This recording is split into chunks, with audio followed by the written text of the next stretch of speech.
안녕하세요, 리바이버입니다. 이번 영상에서는 테슬라의 사이버트럭 차체를 리뷰해 보도록 하겠습니다. 먼저 보시는 것은 사이버트럭에 사용되는 차체 구조물의 재질 종류입니다.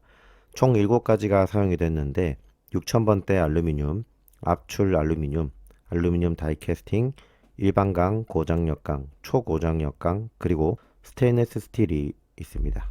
이전에 리뷰했던 모델 Y와 비교를 해보면 종류는 총 7가지로 동일한데 5000번대 알루미늄이 삭제됐고 스테인리스 스틸이 추가되었습니다. 모델 Y 차체 리뷰에서도 말씀드렸지만 빨간색의 초고장력 강은 인장 강도 800메가파스칼 이상의 스틸을 의미합니다.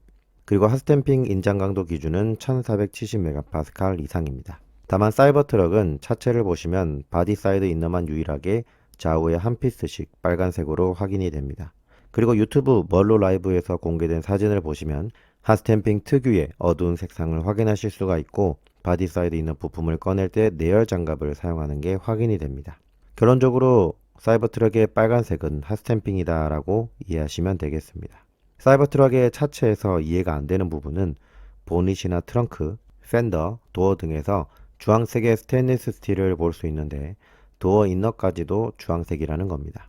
그런데 왜 이게 이해가 안 되냐면 이 사진을 보시면 도어 안쪽 부품의 형상이 깊게 들어간 것으로 판단할 때 적어도 스테인리스 스틸로는 보여지지 않기 때문입니다.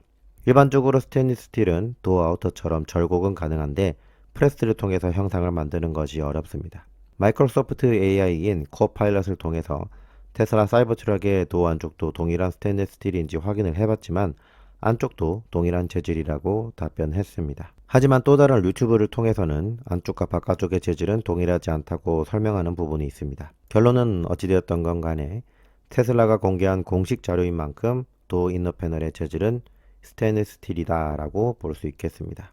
다음으로 마일드 강은 팬더 안쪽에 쓰이고 있고 알루미늄 6000번대는 대시 패널과 트렁크 격벽 역할을 하는 패널에 적용되었습니다.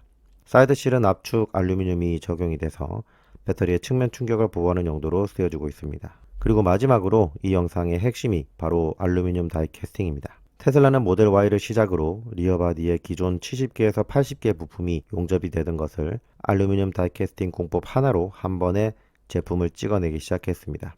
그리고 사이버트럭은 리어 바디뿐만 아니라 프론트 바디도 다이 캐스팅으로 찍어내기 시작했죠.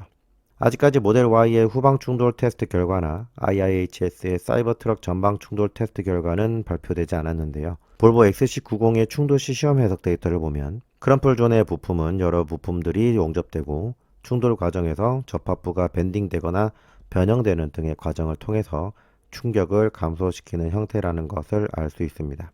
이는 전방 충돌, 후방 충돌 모두 동일한 구조로 충격을 경감시킵니다.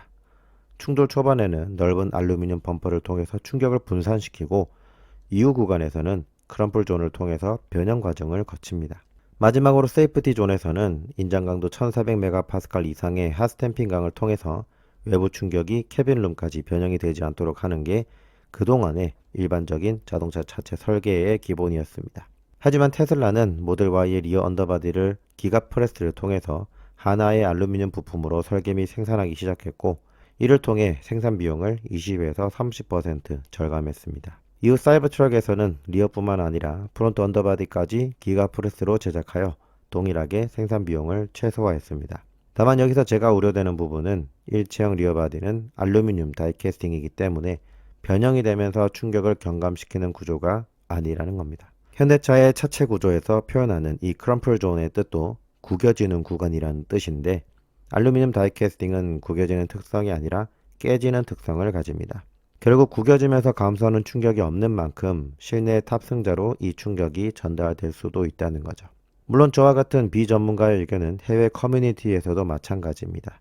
뇌피셜일 뿐일 수도 있다는 거죠. 하지만 분명한 것은 사이버트럭은 프론트 바디까지 일체형 알루미늄 다이캐스팅으로 제작되는 만큼 크럼플 존의 개념 자체가 사라졌다는 것이고 전통적인 차체 구조인 크럼플 존의 기능을 대체하는 구조여야 한다는 거죠.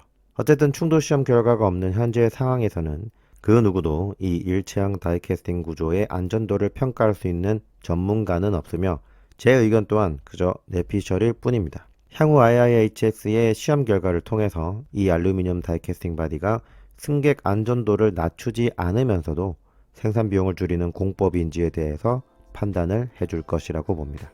이상으로 지금까지 리바이버였습니다. 감사합니다.